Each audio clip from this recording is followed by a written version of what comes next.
রবি, অনুপম আর শুভঙ্কর তিনজন খুবই ভালো বন্ধু ছিল। আর তিনজন 12 স্ট্যান্ডার্ডের এক্সাম কমপ্লিট করার পর ভ্যাকেশনে কোথাও বেড়াতে যাওয়ার প্ল্যান বানাচ্ছিল। আমার মনে হয় এইবারে আমাদের গোয়া বা মানালি নয়, বরং গ্রামে যাওয়া উচিত। গ্রামের সুন্দর পরিবেশ আর গ্রামের গাছপালার আনন্দ নেওয়া উচিত। কথাটা তুই ঠিকই বলেছিস, কিন্তু আমাদের মধ্যে কার গ্রামে যাবি? আমরা তিনজন এক এক করে সবার গ্রামে যাব, কিন্তু শুরু রবির গ্রাম বেলতলা থেকে করব। হ্যাঁ হ্যাঁ, তো এতে সমস্যা কোথায়? চলো, কিন্তু একটু সতর্ক থাকতে হবে। আমার গ্রামে তোদের এই বিয়ারাপন চলবে না। যেমন বেশি রাত অবধি জাগা, সন্ধেবেলায় বাইরে ঘোরা, আর সব থেকে জরুরি ভূত প্রেতের মজা ওড়ানো। আরে হ্যাঁ, আমি তো ভুলেই গেছিলাম, তোর গ্রাম অন্ধবিশ্বাসীদের সঙ্গে কাপুরুষ আর ভীতুও। দেখ, এবার তুই কিন্তু বেশি বলছিস। রবি, তুই সায়েন্সের এত ব্রিলিয়েন্ট স্টুডেন্ট হয়েও এই ভূত প্রেতের ওপর বিশ্বাস করিস? কিন্তু এতে তোরও দোষ নেই, কারণ তুই ওই গ্রাম থেকেই বেরিয়ে এসেছিস না, তাই এটা তোর হওয়ারই কথা। কিন্তু তুই চিন্তা করিস না, এইবারে আমরা তোর আর তোর গ্রামের সবার অন্ধবিশ্বাস দূর করে দেব। তিনজন বন্ধু ভ্যাকেশনের জন্য গ্রামে যাওয়ার প্ল্যান করছিল, আর তিনজনেই বেছে নিল রবির সেই ভুতুড়ে গ্রাম, যেখানে সন্ধে নেমে আসার পর ওই গ্রামের ডাইনি বেরিয়ে আসে আর গ্রামে একা ঘুরে বেড়ানো যে কোনো মানুষকে একেবারে প্রাণে মেরে ফেলে। আর এই তিনজনই ভূত প্রেতে একটু বিশ্বাস করতো না। আর এইবারে তাদের উদ্দেশ্যটাও এটাই ছিল যে ওরা গ্রামে গিয়ে ওই ডাইনির কথাগুলোকে তাদের ভুল ভ্রান্তি প্রমাণ করে দেবে, যেটা তারা এত বছর ধরে মেনে চলেছে। সন্ধ্যের ট্রেনে চেপে ওরা সবাই পরের দিন দুপুরে পৌঁছে গেছিল রবির গ্রামে, বেলতলায়। ওরা তিনজন রবির বাড়ি পৌঁছয়। তাদের গ্রামে পুরনো বাড়িতে শুধু রবির ঠাকুমা থাকতো, আর বাকি সবাই শহরেই সেটেল ছিল। আরে খোকা, তুই এসে গেছিস, খুব ভালো করেছিস। যা তাড়াতাড়ি মুখ হাত ধুয়ে নে, আমি খাবার বেড়ে দিচ্ছি, যা। তিনজন বন্ধু খাবার খেয়ে একই রুমে নিজের নিজের বিছানায় আরাম করতে করতে কথা বলছিল। আরে, তোরা শুয়ে পড়লি যে, আমাদের উদ্দেশ্য ভুলে গেছিস নাকি? অনুপম নিজের দুই বন্ধুর সাথে ঘরের বাইরে লুকিয়ে লুকিয়ে বের হয় আর ঠাকুমার ঘর থেকে বাড়ির চাবি নিতে চলে যায়। অনুপম একাই ঠাকুমার ঘরে গেছিল। ও যখনই ফেরত আসার জন্য ঘোরে, একটা রোগা পাতলা হাত ও টি শার্ট ধরে নেয়, আর পেছন থেকে একটা ভয়ঙ্কর আওয়াজ চলে এলো। চাবি রেখে দে এখানে। অনুপম যেই না ঘুরে তাকায়, ও দেখল যে রবির ঠাকুমা ওর কাঁধে হাত রেখে ওকে থামিয়েছিল। আসলে রবির ঠাকুমা কোনো মানুষ নয়, বরং একটা ডাইনি ছিল, যার চেহারা ওই অন্ধকার রাতেও এত মারাত্মক লাগছিল যে দুর্বল মনের লোক হলে তক্ষুনি মরে যেত। এটা দেখে অনুপম ওখানে কাঁপতে কাঁপতে অজ্ঞান হয়ে গেল। যখন বেশি দেরি হওয়ার পরও অনুপম ফিরে আসেনি, তখন ওর ওই দুজন বন্ধু ঠাকুমার ঘরে চলে আসে। তখন দেখে যে ওর ঠাকুমা বিছানাতেই ছিল না। আরে, ঠাম্মা কোথায় গেল? তাছাড়া ঠাম্মা রাত 1টার সময় কোথায় যেতে পারে? আরে, সে হয়তো ওয়াশরুমে গেছে, কিন্তু আগে একে তোল। কি জানি কি দেখে ফেলেছে যে এখানেই অজ্ঞান হয়ে গেছে। ওরা দুজন ওই রাতে যেতে পারল না, কারণ অনুপম সেই অবস্থাতেই ছিল না। পরের সকালে অনুপমের যখন চোখ খোলে, তখন ও ওর ঠিক পাশে রবির ঠাম্মাকে বসে থাকতে দেখে, যে এখনো সেই ভয়ঙ্কর চেহারা নিয়েই বসেছিল। খোকা, তুই আমার সোনা ছেলে, তাই না? কাউকে কিচ্ছু বলবি না যে আমি আসলে কে। না হলে কেউ এটা জানতে পারবে না যে তুই কে ছিলি। সোনা ছেলে আমার। এরপরে রবির ঠাকুমা ওখান থেকে চলে যায়। অনুপম এখনো নিজেকে সামলাতে পারেনি আর নিজের দুই বন্ধুকে এখান থেকে যত তাড়াতাড়ি সম্ভব চলে যাওয়ার জন্য বলে। সেদিন সন্ধ্যায় তিন বন্ধু যখন গ্রামের ভ্রমণ করছিল তখন ওরা একটা জিনিস নোটিস করছিল যে প্রত্যেকেই ওদের থেকে দূরে পালাচ্ছিল, কেউ ওদের সঙ্গে কথা বলতে চাইছিল না। ওরা এর কারণটা জানতে পারছিল না। আব্দুল কাকা নামের একজন একটা চা দোকান চালাতো, যে রবিকে তবে থেকে জানতো যখন রবি খুবই ছোট ছিল। রবি ওই আব্দুল কাকার কাছে গেল আর তাকে বলল, আব্দুল কাকা, আমাকে ভুলে গেছো নাকি? না খোকা, আমি তোকে কি করে ভুলতে পারি, তোকে তো আমি নিজের কোলে বসিয়ে খেলেছি। এরপরে রবি তার থেকে গ্রামের ডাইনি আর সন্ধে হওয়ার পরে কাউকে গ্রামে না দেখতে পাওয়ার কারণটা জিজ্ঞেস করে, আর এটাও জিজ্ঞেস করে যে আসলে ওদের তিনজনকে দেখে সবাই পালিয়ে যাচ্ছে কেন। খোকা, আসল কাহিনীটা হলো যে গ্রামের ডাইনির কথা তুমি এতদিন ধরে শুনে চলেছ সে আর অন্য কেউ নয়, সে তোমার নিজের ঠাকুমা। গ্রামের ডাইনি যে রাতে বেরোনো লোকেদের শিকার করে সে তোমার নিজের ঠাকুমা। এটা শোনার পর রবি যেন একেবারে আকাশ থেকে পড়ে গেল। হ্যাঁ খোকা, এই কথাটা তোমাদের বাড়ির লোকেরাও জানে। আজ থেকে 7 বছর আগে তোমার ঠাকুমা খুব অসুস্থ হয়ে গেছিল, কিন্তু একটা ডাইনি সেই সময় গ্রামের কাল হয়ে ঘুরে বেড়াতো। তার একটা শরীরের দরকার ছিল যার সাহায্যে সে নিজের শিকার করতে পারত। যখন গ্রামের লোকেরা তাকে মারতে যায় তখন তোমার ঠাকুমাও তাদের মধ্যে একজন ছিল, কিন্তু ফিরে আসার সময় ওই ডাইনি তোমার ঠাকুমার আত্মাকে বাঁশের সঙ্গে বেঁধে দিল, আর ওই ডাইনির আত্মাটা তোমার ঠাকুমার শরীরে ঘর করে নিল। তখন থেকে তোমার ঠাকুমা এই গ্রামে প্রত্যেক রাতে মৃত্যুর খেলা খেলে চলেছে। তুমি নিশ্চয়ই দেখেছ যে তোমার বাড়িতে কোনো ভগবানের মূর্তি বা পুজোর জিনিস নেই, আর অন্ধকারে কখনো প্রদীপ বা আলো জ্বলে ওঠে না, কারণ ডাইনি শয়তানের পুজো করে, ভগবানের নয়। এরপরে অনুপম কাল রাতের ব্যাপারে বলে দেয়। আর এখন তিনজন খুব ভয় পেয়ে গেছিল, কারণ এই তিনজন ওই ডাইনির ঘরে রয়েছিল। এই কারণেই কেউই ওদের কাছে আসতে চাইছিল না। এবার বুঝতে পেরেছি যে আমার বাড়ির লোকেরা আমাকে এই গ্রামে কেন আসতে দিচ্ছিল না। না, তারা কখনো এই সত্যিটা বলেছিল। এরপরে তিনজন ওই বাড়িতে যায়, জিনিসপত্র বাঁধে আর তক্ষুনি বেরিয়ে পড়ল। কিন্তু তখনই পেছন থেকে একটা আওয়াজ এলো। এত তাড়াতাড়ি চলে যাচ্ছ খোকা, কিন্তু আমি এখন আমার নাতির থেকে আলাদা হতে পারবো না।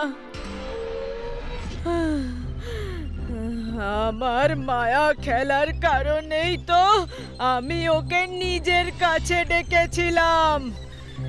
এখন তো আমার শরীর অনেক পুরনো হয়ে গেছে, এবার আমার আত্মার নতুন শরীরের প্রয়োজন।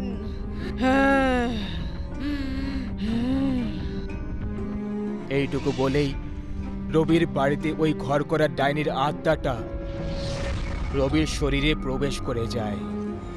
আর এই ভয়ঙ্কর দৃশ্যটা দেখে ওই দুই বন্ধু নিজেদের প্রাণ বাঁচিয়ে পালায়। সবাই বলে এখন রবির ঠাকুমার জায়গায় রবির শরীর ওই ডাইনির ঘর হয়ে গেছে, যে পরের 60 বছর অবধি এইভাবেই এই গ্রামে প্রত্যেক রাতে মৃত্যুর খেলা খেলবে। অনেক বছর আগেকার কথা, একটা গ্রামের কাছে অনেক বড় একটা পুকুর ছিল। গোটা দিন ওই পুকুরের কাছে অনেক লোকেরা ঘুরতে আর সাঁতার কাটতে আসতো। রাতের সময়ও ওই পুকুরের কাছে লোকেদের আসা যাওয়াটা সবসময় লেগে থাকতো।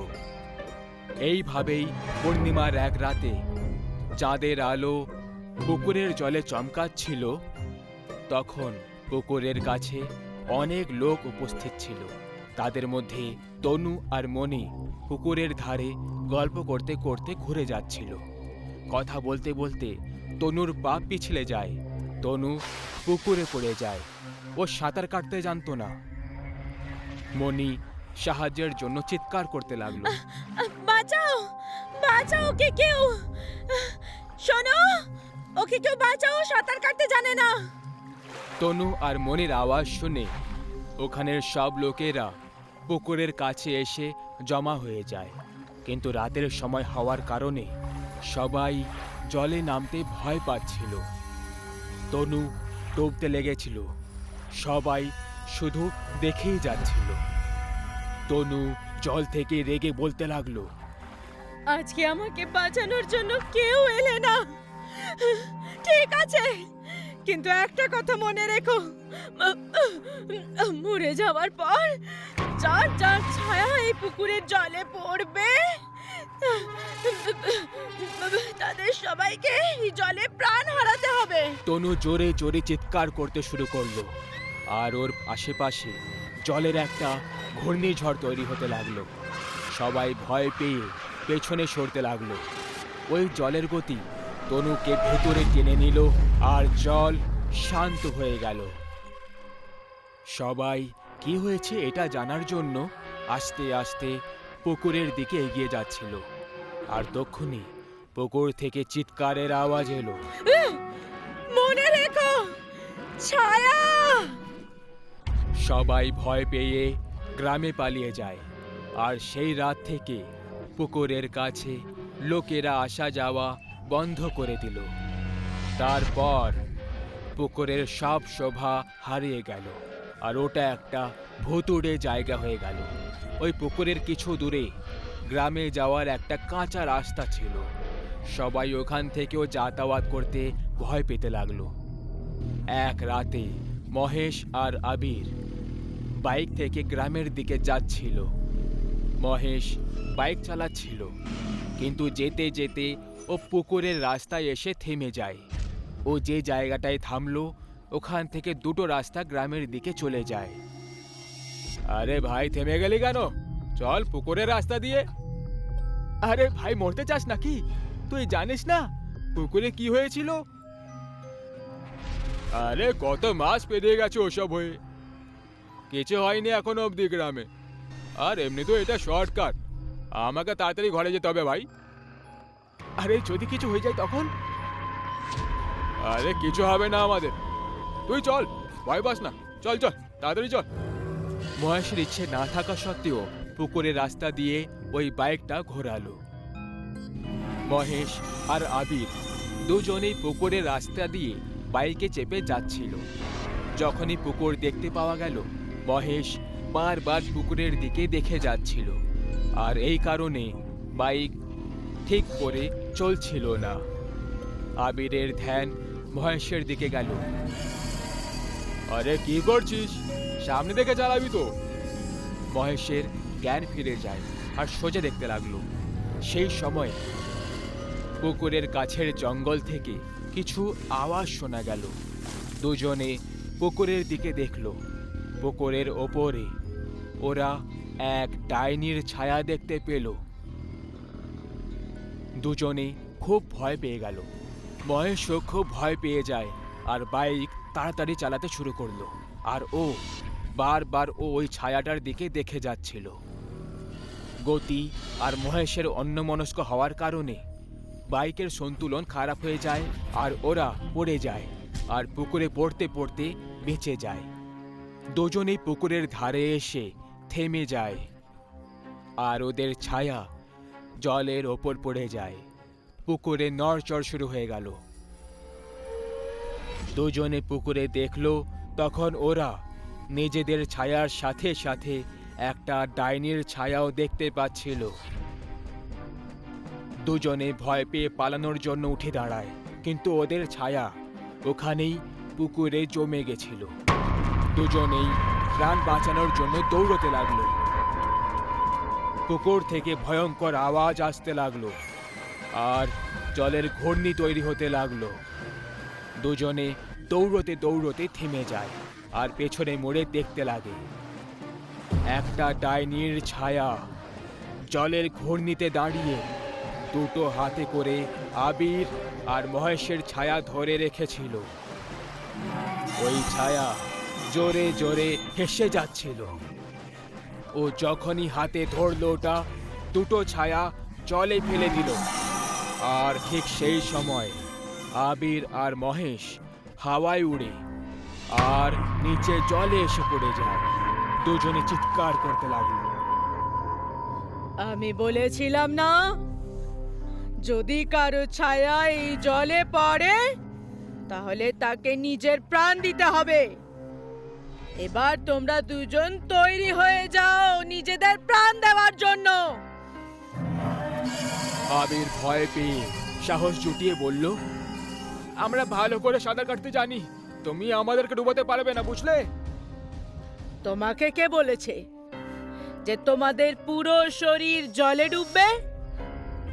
মানে? ডাইনি চিৎকার করে ভয়ঙ্কর ভাবে হাসতে শুরু করলো। ডাইনি ছায়াগুলোকে আবার হাওয়ায় তুললো আর ওদের শরীর থেকে মাথা উবড়ে দিয়ে জলে ফেলে দিল।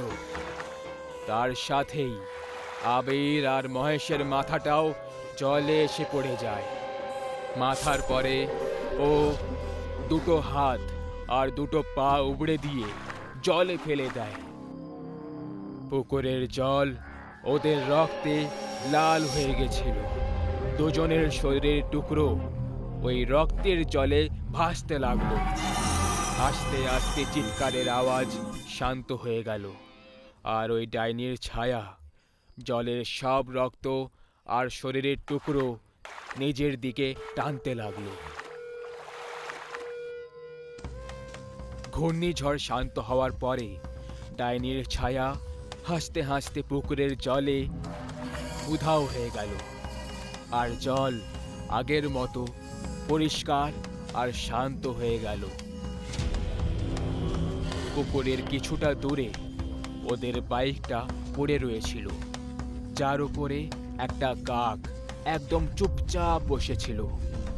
গোটা পরিবেশ শান্ত ছিল।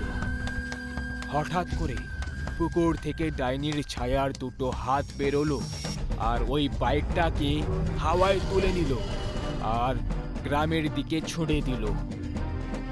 তারপরে হাত দুটো আবার জলে উধাও হয়ে গেল। ওই হাতগুলোর কারণে ওই কাকটা ভয় পেয়ে যায় আর উড়তে উড়তে জোরে জোরে কা কা করতে লাগলো। উড়তে উড়তে কাকটা পুকুরের ওপর দিয়ে গেল আর ওর ছায়া ওই পুকুরে বন্দি হয়ে গেল। পুকুরে আবার নড়চড় শুরু হয়ে গেল আর আস্তে আস্তে ডাইনির হাসার আওয়াজ আসতে হয়ে গেল। মনীষ, কপিল আর মহেশ নামের তিনজন ভালো বন্ধু ছিল। মনীষের বিয়ে হওয়ার কথা ছিল। ভাই মনীষ, আমাদের জন্য কিছু ভালো ব্যবস্থা করা না। আরে ভাই, চিন্তা করছিস কেন? সবার জন্য ভালো ব্যবস্থাই করা থাকবে। তোরা চল তো আগে, তারপর দেখবি।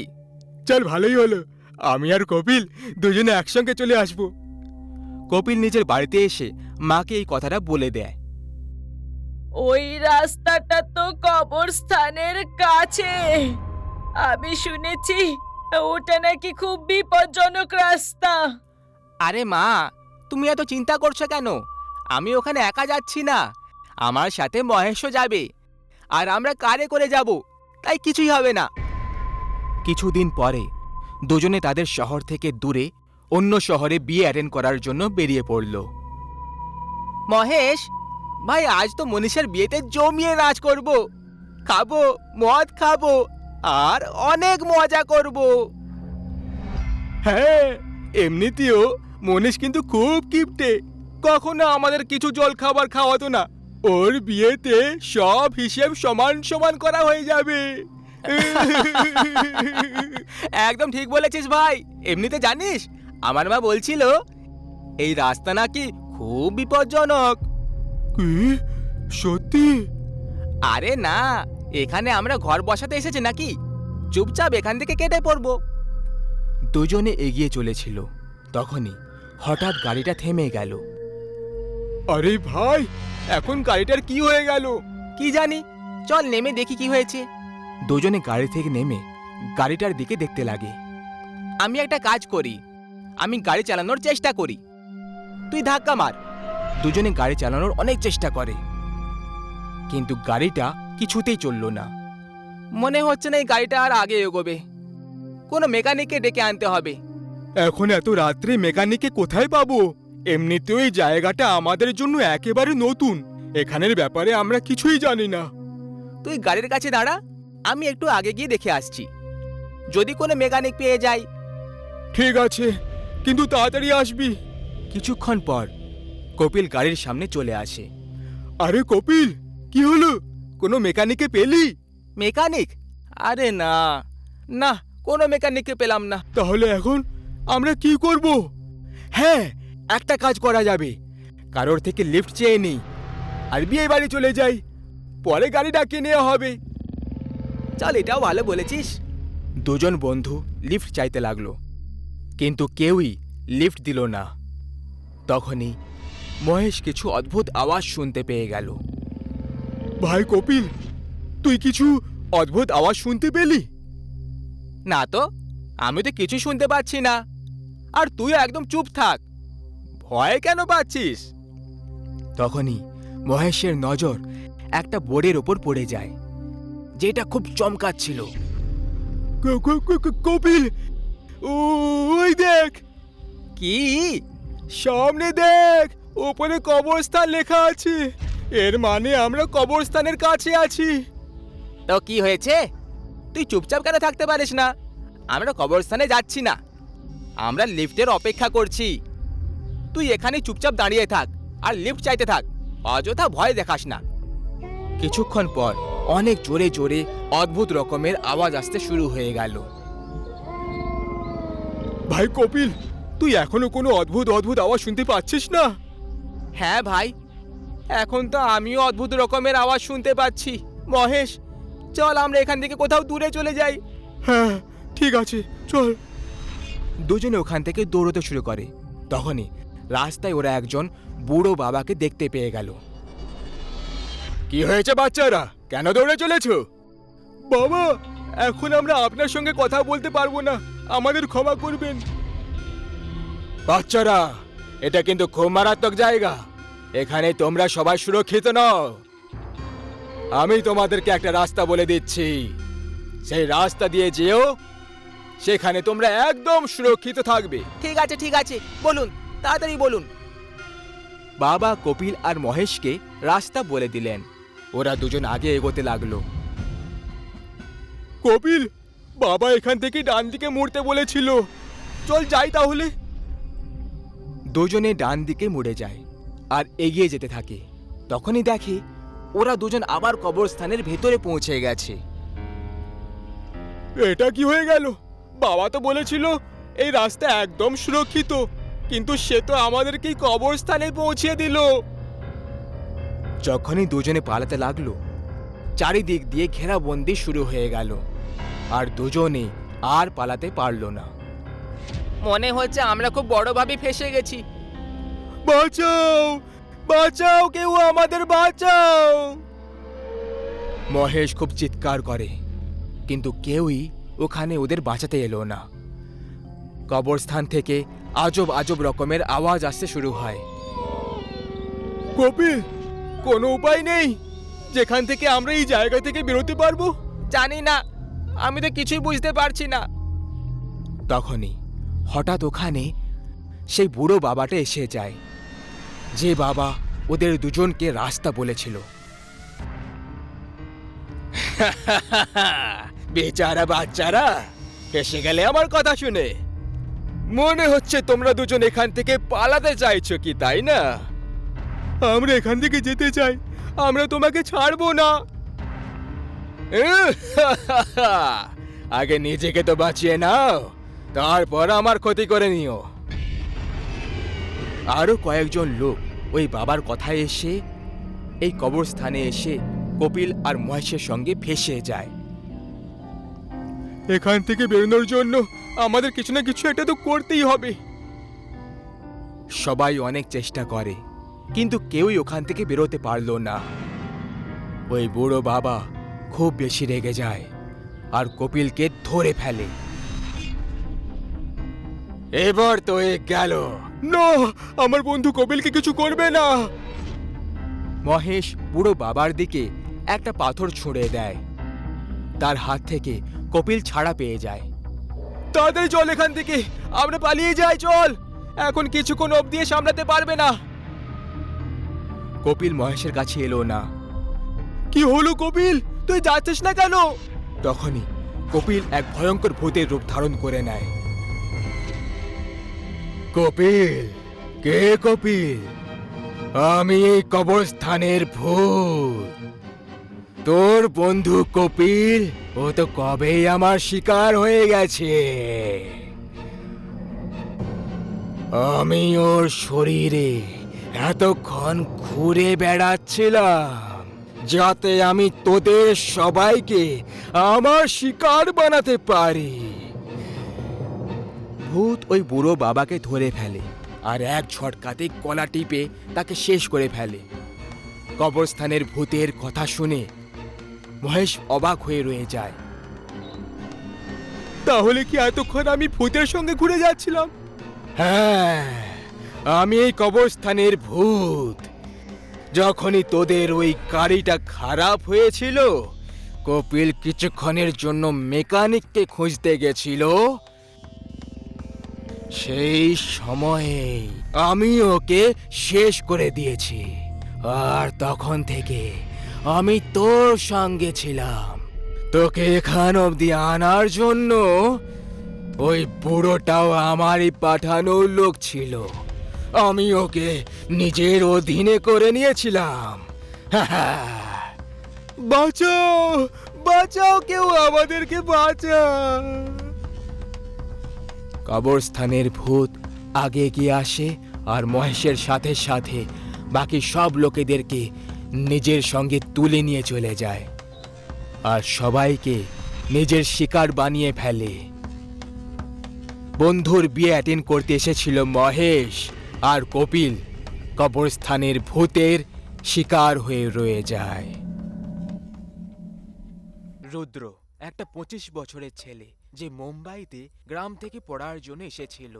এখন একটা ভালো চাকরি করে আর ওর মা বাবাকে প্রত্যেক মাসে টাকা পাঠায়।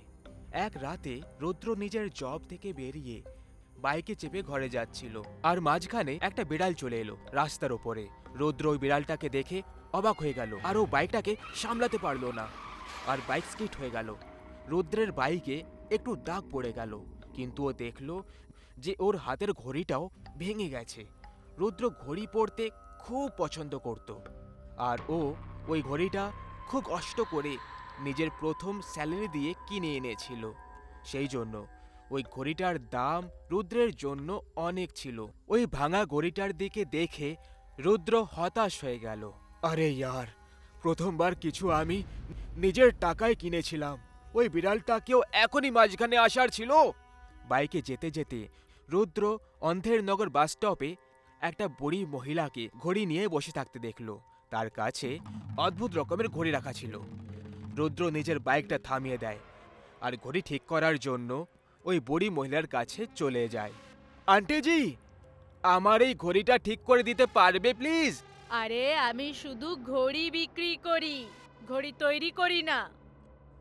আরে ইয়ার, ঠিক আছে, আমি এই ঘড়িটা পকেটে রেখে দিচ্ছি এখনের জন্য। ও আন্টি, আমার একটা ঘড়ি চাই। আচ্ছা, কোনটা চাই তোমার? রুদ্র ওইসব ঘড়িগুলোর দিকে দেখল, কিছু আকারে ছোট ছিল আর কিছু বড় ছিল। রুদ্র অনেক ভেবে একটা ঘড়ি দেখল। ওই ঘড়িটা রুদ্রের খুব পছন্দ হয়ে গেল। হ্যাঁ, এই ঘড়িটা দিয়ে দাও, আমার এটা খুব ভালো লেগেছে। কত টাকা হলো আন্টি এটার? রুদ্র সামনে দেখল, তখন কেউই ছিল না, যেন ওখানে ওর আগেও কেউ ছিল না। না ওই মহিলার যাওয়ার আওয়াজ এলো, আর না ওই মহিলাটা টাকা নিল। আরে টাকা তো নিয়ে যেতে আন্টি। এ কেমন মানুষ, বেচারি একটা দুটো এখানে ঘড়ি বিক্রি করছিল আর আমি তাকে টাকাও দিলাম না। রুদ্র নিজের গাড়িতে বসতে লাগলো। তখনই ও দূর থেকে একটা আওয়াজ শুনতে পেল। হ্যাঁ, আমার টাকা চাইও না। এই আওয়াজটা কোত্থেকে এলো? আন্টি কোথায় আছো তুমি? রুদ্র কাউকে দেখতে পেল না। আর এবার রুদ্র ঘড়িটা পরে নিল আর ও বাইক স্টার্ট করে বেরিয়ে পড়ল ঘরে যাওয়ার জন্য। রাস্তায় রুদ্রের পেছন থেকে একটা গাড়ি আসছিল। গাড়ির হর্ন শোনা মাত্রই রুদ্র পেছনের গাড়িটাকে যাওয়ার জন্য জায়গা ছেড়ে দিল। আর তখনই আয়নায় নিজেকে দেখল। তখন ও দেখল যে ওর চেহারা যেন অনেকটা বদলে গেছে, যেমন বয়স বেড়ে গেছে হঠাৎ করে। আরে এটা কি করে হয়ে গেল? হয়তো আয়না খারাপ হয়ে গেছে, এক্ষুনি মুছে দিচ্ছি। রুদ্র বাইক চালাতে চালাতে হাঁপাতে শুরু করলো। মাঝখানে ও একটা ছেলেকে দেখতে পেল যে ওর কাছে লিফট চাইছিল। ওই ছেলেটার নাম রনিত ছিল। লিফট আঙ্কেল, লিফট পাওয়া যাবে প্লিজ? আমাকে দেখে আঙ্কেল মনে হচ্ছে, কোথায় যাবে বলো? আমি ব্যাস সামনের গ্রামে নেমে পড়ব, আমি ঘরে যেতে চাই। রুদ্র কিছুক্ষণ পরে পেছনে ঘুরে দেখলো, তখন রনিতকেও বুড়ো দেখতে পেল। দেখো, তুমিও বুড়ো হয়ে যাচ্ছ। আরে হ্যাঁ, এবার কি করি আমি? যখন থেকে আমি ঘড়ি নিয়েছি আমি বুঝতে পারছি না কি হচ্ছে এইসব। রুদ্রের চোখ রনিতের ঘড়ির দিকে পড়ে গেল। তুমি যে ঘড়িটা পড়েছো, ওটা এক্ষুনি কিনেছিলে? হ্যাঁ, একটা আন্টি এসেছিল অনেকগুলো ঘড়ি নিয়ে, তার থেকে আমি নিয়ে নিয়েছি, কিন্তু টাকা দেওয়ার আগেই সে উধাও হয়ে গেল। রুদ্রের মনে পড়ল যে সেও টাকা দেয়নি ওই বুড়ি মহিলাটাকে। তার মানে এটা সেই মহিলাটাই। রুদ্রের গাড়ি বন্ধ হয়ে গেল। তোমার টাকার থেকেও দামি আমার কাছে তোমার প্রাণটা। তুমি যে ঘড়িটা পরে আছো, ওটা দিয়ে তোমার যৌবন অবস্থা বৃদ্ধা অবস্থায় পরিণত হবে, আর এটা দিয়ে আমায় এখন যুবতী দেখাবে।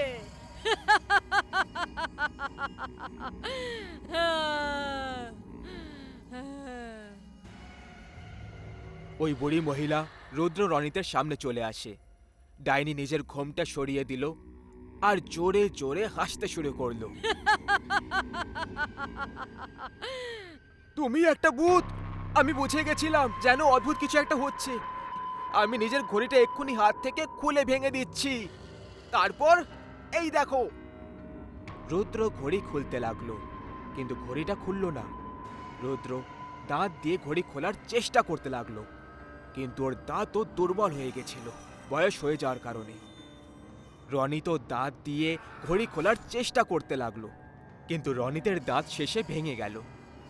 হে ভগবান, এটা কি হয়ে গেল? এখনো তো আমার অর্ধেক বয়সও হয়নি, আর এক্ষুনি আমার দাঁত ভেঙে দিলে। রনিত কাঁদতে শুরু করলো। ওই ডাইনি ওই দুজনের প্রাণ নিজের মধ্যে প্রবেশ করাতে লাগলো। দুজনেই জোরে চিৎকার করছিল। তখনই ওখানে একজন তান্ত্রিক চলে আসে, আর সে নিজের ঝুলি থেকে কিছু ছাই উড়িয়ে ওই ডাইনির ওপর ছুঁড়ে দেয়। এই ডাইনি, এরকম অজানা লোকেদেরকে ধরে ওদের প্রাণ নেওয়াটা তোকে খুব বড় পাপী করে দেবে। তুই একটা ঘোর পাপী। আহ! আহ! এ তুই কি করছিস তান্ত্রিক? তোকে এর ফল ভুগতে হবে।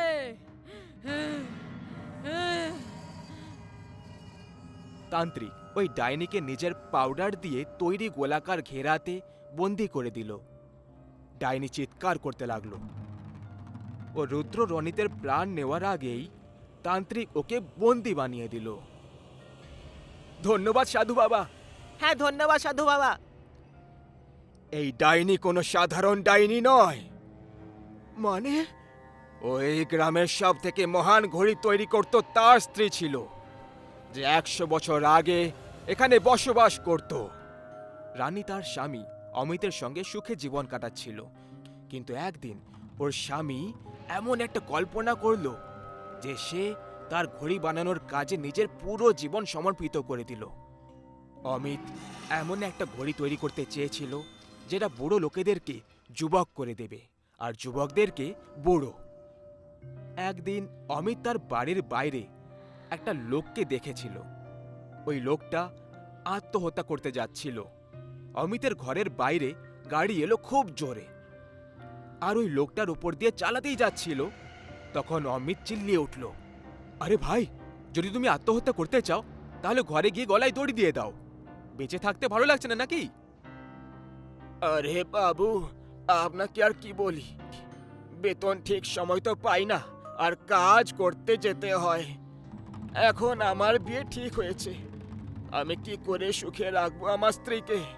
আমার অবস্থা এরকম, মা আর বাবাও মারা গেছে কয়েক বছর আগেই। আমি কি করে বেঁচে থাকবো? তোমার কি বুড়ো হয়ে মরাটা ভালো লাগবে? হ্যাঁ, অবশ্যই। ঠিক আছে, এই ঘড়িটা পড়ো আর কিছুক্ষণের জন্য ঘুমিয়ে পড়ো। ওই লোকটা ঘুমিয়ে পড়ল আর উঠে দেখল যে সে বুড়ো বয়সে পৌঁছে গেছে। তুমি এটা কি করলে? আমি নিজেকে এভাবে দেখতে চাই না। তুমি তো বলেছিলে তুমি এভাবেই থাকতে চাও। আমি এখন আত্মহত্যা করতে চাই, এইভাবে বেঁচে থাকতে চাই না আমি। আর তোমার স্ত্রী আর তুমিও কখনো সুখে থাকতে পারবে না। ওই লোকটার অভিশাপ অমিত আর তার স্ত্রী রানীর ওপর লেগে গেল, আর ওরা দুজন কখনো সাথে থাকতে পারতো না। এমন লাগছিল যেন ওরা একে অপরের থেকে অনেক দূরে চলে গেছিল। আর আজকে সেই দিন যখন এই ঘটনাটা ঘটেছিল। এখন আমরা কি করতে পারি তান্ত্রিক বাবা? তোমরা তোমাদের যৌবন ফিরে পেতে পারো যদি তোমরা এই ঘড়িটা হাত থেকে খুলে দাও। যদি এটা করতে তোমাদের হাত কাটতে হয় তাহলে কেটে দাও, আর কোনো উপায় নেই তোমাদের কাছে। তাড়াতাড়ি করো, যদি তোমরা আরো বুড়ো হয়ে যাও তাহলে মরেও যেতে পারো। রুদ্র আর রনিত এটা শুনে আরো ভয় পেয়ে যায়।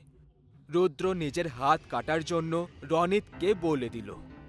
রনিত রুদ্রের হাত কেটে দিল, আর যখনই হাতটা কেটে দিল ওই ঘড়িটা হাত থেকে খুলে গেল। রনিত রুদ্রকে নিজের হাত কেটে দিতে বলল। রনিত নিজের একটা হাত দিয়ে রুদ্রের হাত কেটে দিল, আর ওর ও ঘড়িটা হাত থেকে খুলে গেল। দুজনের শরীর থেকে রক্ত ঝরতে লাগলো, কিন্তু তান্ত্রিক ওই দুজনের হাতে একটা কাপড় বেঁধে দিল, যে কারণে রক্ত বেরোনো বন্ধ হয়ে গেল। দুজনের প্রাণ বাঁচানোর জন্য তাকে এইসব করতে হলো। তান্ত্রিক ওই ঘড়িগুলো নিয়ে পুড়িয়ে দিল, আর যখনই ঘড়িগুলো পুড়তে লাগলো ডাইনির শরীরেও আগুন লেগে যেতে লাগলো, কারণ ডাইনির আত্মাটাও এবার শেষে মুক্তি পেয়ে গেল। আমি তোমায় তোমার হাত আবার ফিরিয়ে দিচ্ছি। ধন্যবাদ আমায় মুক্তি দেওয়ার জন্য। ধন্যবাদ। ডাইনি হাওয়ায় উধাও হয়ে গেল। মা, মা, ওই দেখো না, ছুরিটা কি সুন্দর লাগছে। চলো না মা, কুড়িয়ে নি। হ্যাঁ, ছুরি তো খুবই সুন্দর আর খুব দামিও, কিন্তু সোনা এভাবে রাস্তায় পড়ে থাকা কোনো জিনিস হাত লাগাতে নেই। কে জানে এসবের সঙ্গে কোনো অবাস্তব জিনিস তোমার সঙ্গে আসবে। মা, মা প্লিজ কুড়িয়ে নি না, আমার এটা খুব ভালো লাগছে। কি সুন্দর লাগছে তাই না? আরে সোনা, বাজার থেকে অন্য কিনে দেবো, এটা এখানেই থাক। না মা, আমার এই চুড়িটাই চাই। মা, আমার চাই, আমার এই চুড়িটাই চাই। বাচ্চার জিদের সামনে ওর মাকে ঝুঁকতেই হলো, আর তারপর অঞ্জলি রাস্তায় পড়ে থাকা চুড়ি কুড়িয়ে নিল আর নিজের বাঁ দিকের হাতে পরে খুব আনন্দে নাচতে লাগলো। ইয়ে! আমার নতুন চুড়ি, আমার নতুন চুড়ি। ইয়ে!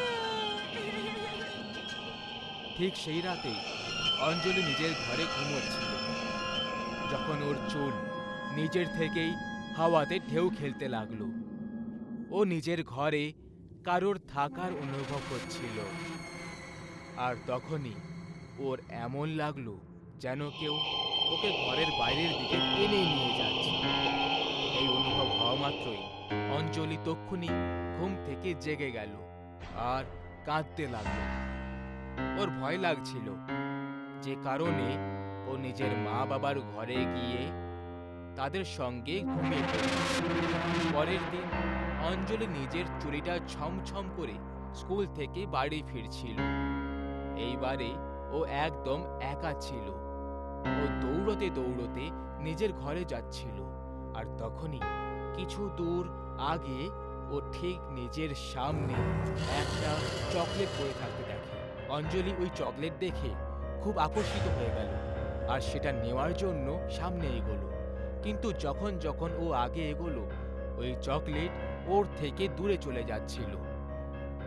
নির্দোষ বাচ্চা অঞ্জলি কি জানতো যে ওই চকলেট ওকে কোনো দিকে এড়ানোর চেষ্টা করছে। চকলেটের পিছু করতে করতে অঞ্জলি এখন একটা জঙ্গলে এসে গেছিল, যে নির্জন পরিবেশ আর গভীর জঙ্গলে ঘেরা ছিল। তখনই চকলেটের সরে যাওয়াটা বন্ধ হয়ে যায় আর ও একটা জায়গায় স্থির হয়ে যায়। সেটা দেখে অঞ্জলি খুব খুশি হয়ে যায় আর চকলেট নেওয়ার জন্য আগে এগিয়ে যায়। ও যখনই ওই চকলেটটায় হাত লাগালো, ও বুঝতে পেরে গেল যে আসলে এটা কোনো চকলেটই নয়, বরং একটা চকলেটের একটা র্যাপার মাত্র। এটা দেখে অঞ্জলি খুব বেশি রেগে যায় আর তখনই ও ফেরত যাওয়ার জন্য পেছনে ঘুরে পড়ে। তো ও নিজের সামনে একটা বুড়ি মহিলাকে লাঠি হাতে দেখতে পায়, যে ওকে দেখে এক ভয়ঙ্কর হাসি হেসে চলেছিল। ওই বুড়িটাকে দেখে চিৎকার চেঁচামেচি করতে লাগলো, আর তখনই ওই বুড়ি এক মুহূর্তে অঞ্জলির কাছে চলে গেল। এখন আমরা অন্যদিকে দেখব, যেখানে অঞ্জলির মা বাবা খুব বেশি চিন্তায় বসেছিল, কারণ তাদের অসহায় মেয়েটা অঞ্জলি এখনো পর্যন্ত বাড়িতে ফিরে আসেনি। তোমাকে আমি 100 বারেরও বেশি বলেছি যে এইভাবে অঞ্জলিকে স্কুলে পাঠাবে না, ওকে নিজের সঙ্গে আসা যাওয়া করবে, কিন্তু তুমি আমার কথা বুঝতে পারো আদেও? আচ্ছা ঠিক আছে, পরে বকে দিও। আগে চলো গিয়ে আমাদের মেয়েটাকে নিয়ে আসি, কি জানি কোথায় রয়ে গেল। তারা দুজন স্কুলে ফোন লাগালো, যেখান থেকে তারা শুধু এটাই জানতে পারলো যে অঞ্জলি তো অনেকক্ষণ আগেই স্কুল থেকে বেরিয়ে চলে গেছে, ও স্কুলের ক্যাম্পাসে ছিল না। এরপরে সুনিতা আর অভিষেক অঞ্জলিকে সব জায়গায় খুঁজতে শুরু করে দেয়, কিন্তু ওকে ওরা কোথাও খুঁজে পেল না। তারপর ওরা থানায় দিয়ে তাদের বাচ্চার মিসিং রিপোর্ট লেখানোর কথা ভাবলো, কিন্তু তার জন্য ওদেরকে অন্তত 24 ঘন্টা অপেক্ষা করতে হবে। সন্ধেবেলায় ক্লান্ত হয়ে দুজন তাদের বাড়ি ফিরল। তখন তাদের একজন প্রতিবেশী সুপ্রিয়া ওদের অবস্থা দেখে বুঝতে পেরে যায় যে ব্যাপারটা অনেকটাই গম্ভীর। সে তাদেরকে থামিয়ে জিজ্ঞেস করে, আরে দিদি, কি হয়ে গেল? তোমরা মুখ ঝুলিয়ে কেন রয়েছো? আজ রাতে তোমাদের ওই চঞ্চল খুকিকেও দেখতে পাচ্ছি না। সব ঠিক আছে তো? আরে এখন কি বলবো তোমায়, সকাল থেকে মেয়েটাকে পাওয়া যাচ্ছে না, কি জানি কোথায় চলে গেল আমার মেয়েটা। এরপরে সুনিতা কেঁদে কেঁদে তাকে সব কিছু খুলে বলল। তিনজন ঘরের ভেতরে খুব চিন্তায় বসেছিল। তখনই সুপ্রিয়ার নজর একটা চমকানো চুড়ির ওপর পড়ে যায়। আরে দিদি, ওটা কোথাকার চুড়ি যেটা ওই টেবিলের উপর রাখা আছে? দেখো কেমন চমকাচ্ছে। এটা কার জন্য এনেছো? কারণ আমি তোমার হাতে তো কখনো পড়ে থাকতে দেখিনি। সুপ্রিয়ার প্রশ্ন জিজ্ঞেস করার পর সুনিতা তাকে কালকের পুরো ঘটনাটা খুলে বলল। ও তাকে বলল, আমার মনে হলো যে এই চুড়িতে কিছু তো একটা গোলমাল আছে, এই জন্যই আমি আমার মেয়েকে এড়ানোর জন্য ওকে অন্য চুড়ি পরিয়ে দিয়েছিলাম আর এই চুড়িটা লুকিয়ে দিয়েছিলাম। এখনো বাচ্চা, জেদ পুরো না হলে চুপ করবে না। এবার আমি বুঝলাম যে এরকমটা কেন হচ্ছে। এই চুড়িটা কোনো সাধারণ চুড়ি নয়, বরং আমার তো এটা কোনো ডাইনি চুড়ি বলে মনে হচ্ছে। দেখো তো, এর উপর হালকা হালকা ছেঁড়া কাটার দাগও আছে, দেখো। তোমার বলার মানেটা কি? মানে তো একদম পরিষ্কার, এই চুড়িটা কোনো ডাইনির, যেটা সড়কে তোমরা পেয়েছিলে। আর কারণ তুমি ওটা কুড়িয়ে নিয়েছো, এই কারণে ওই ডাইনি এখন যে কোনো ভাবেই নিজের চুড়িটা চাইবে। আর এই চুড়িটার জন্যই তোমার মেয়েকে একা পেয়ে ওকে তুলে নিয়ে গেছে। তাহলে তাহলে আমাদের কি করা উচিত? এখন তো শুধু একটাই রাস্তা বেঁচে আছে, ওই ডাইনিকে ওর চুড়িটা ফিরিয়ে দাও। কিন্তু কিন্তু কিভাবে? একটা কাজ করো, তোমার ওই সড়কটা মনে আছে যেখানে এই চুড়িটা নিচে পড়েছিল? হ্যাঁ, আমার খুব ভালো করে মনে আছে, ওই ব্রিজের দিকের রাস্তাটা। হ্যাঁ, তাহলে এখন দেরি করছো কেন? এক্ষুনি ওখানে যাই। যদি চুড়িটা ওখানে পড়েছিল, তাহলে এটা নিশ্চিত যে ওই ডাইনির বাস ওই এলাকারই কাছাকাছি রয়েছে। কিন্তু এটা এটা করে আমি আমার মেয়েকে ফেরত কি করে পাবো? আরে যখন আমরা ওকে এই চুড়িটা ফিরিয়ে দেব না, আমাদের বাচ্চাটাও ফিরিয়ে দেবে। দেখো, আমি ভূত পেতনির গল্পে বিশ্বাস করি না, কিন্তু যদি আমরা এরকম কিছু করে আমরা আমাদের মেয়েকে সুস্থ অবস্থায় ফিরে পেয়ে যাই, তাহলে আমাদের এক্ষুনি ওখানে যাওয়া উচিত। এরপরে তিনজন ওই সড়কে চলে যায় আর তারপর ওই চুড়িটা নিয়ে গিয়ে রেখে দেয়, আর ওখানেই রক্তের কয়েকটা ফোঁটাও নিচে ফেলে দেয়, যাতে আকর্ষিত হয়ে ওই ডাইনি ওখান অবধি চলে আসে আর কোনো কিছু শর্ত ছাড়া সে বাচ্চাটাকে ফিরিয়ে দেয়। এরপর প্রায় 2 ঘন্টা অবধি ওই তিনজন একটা দেওয়ালের পিছনে ক্রমাগত ওই জমকালো চুরির ওপর নজর রাখছিল। আর সব শেষে ওখানে ওরা একটা বুড়ি মহিলাকে আসতে দেখতে পায়। ও একটা ডাইনি ছিল যে চুরির কাছে আসছিল, আর যখনই সে চুরিটা পরে নিল, সে হঠাৎ করে কোনো এক সাম্রাজ্যে অপ্সরা হয়ে যায়, খুব সুন্দরী আর যুবতী। নিজের চুরিটা নিয়ে ওই ডাইনি বিরক্ত হয়ে যায়, আর এর পরের মুহূর্তে অঞ্জলি দৌড়তে দৌড়তে ওই দিকে চলে আসে আর নিজের মা বাবাকে জড়িয়ে ধরে কাঁদতে শুরু করে। এই জন্য গুরুজনরা প্রায় সময় বলে, কোনো অজানা ব্যক্তি আর অজানা জিনিসপত্রের থেকে সব সময় সতর্ক থাকা উচিত, না হলে অনেকবার এর ফলাফল আমাদের চিন্তার থেকেও মারাত্মক প্রমাণ হতে পারে।